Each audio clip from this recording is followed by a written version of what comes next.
চুপ থেকে লাভ নেই, আমি সব বলে দিচ্ছি। আমাদের আসলে আমেরিকায় পরিচয় হয়নি, বদরুমে হয়েছে। জেনেব বদরুমের একটা হোটেলের রিসেপশনে কাজ করতো, ওখানেই আমাদের দেখা হয়, কথা হয়। হোটেলের রিসেপশন? হ্যাঁ, রিসেপশন। জেনেব, সব ভুলে গেছো তুমি? হ্যাঁ, আসলে মানে এখনো সেলিমকে নিয়েই ভাবছিলাম। হ্যাঁ, ওখানেই দেখা হয়। বাকিটা বলো। বলছি কিন্তু তুমি বদরুমে তো কখনো ভ্যাকেশনে যাওনি?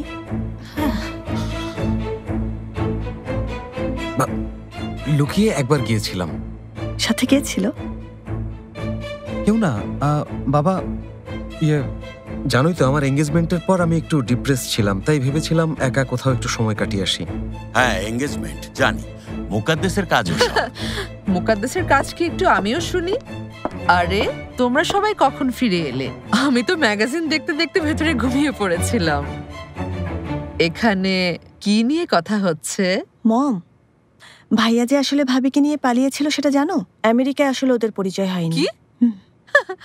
আমার বিশ্বাস হয় না। এই সস্তা মেয়েকে নিয়ে পালানোর কি আছে? মুকাদ্দেস আমাকে সস্তা মেয়ে বললো? জেনেবকে প্রথম দেখেই বুঝেছি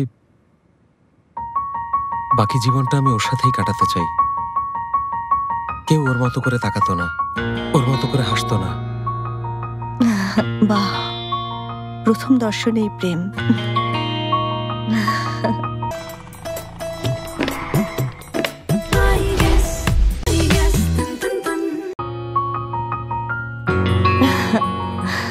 এরপর রাত দিন জুড়ে চলে আমাদের শেষ না হওয়া গল্পের ঝুড়ি।